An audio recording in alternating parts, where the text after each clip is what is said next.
নমস্কার, tasty tradition with মনীষাতে সবাইকে স্বাগত। সামনেই তো জামাই ষষ্ঠী, তাই সেই উপলক্ষে জামাইদের জন্য আমি দোকানের মতো ছানার পায়েস করে দেখাবো। তো চলুন শুরু করি। প্রথমে কড়াইতে হাফ লিটার ফুল ক্রিম দুধে অল্প পরিমাণ ঘি ও চিনি দিয়ে ঘন করে নেব। এখন 1 কেজি দুধকে আমি ভিনিগার দিয়ে ছানা কাটিয়ে রেখেছি আগে থেকে। এবার এই ছানাটাকে খুব ভালো করে হাত দিয়ে মেখে নেব।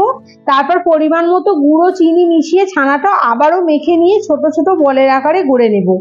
এখন ফুটিয়ে ঘন করা দুধের মধ্যে ছানার বলগুলোকে মেশাবো, ওভেনটা বন্ধ করে, যাতে বলগুলো ভেঙে না যায়। এবার গ্যাস অন করে ঢাকনা দিয়ে ছানাগুলোকে লো ফ্লেমে 10 মিনিট ফুটিয়ে নেব। এবার এতে এলাচ গুঁড়ো ছড়িয়ে মিশিয়ে নেব।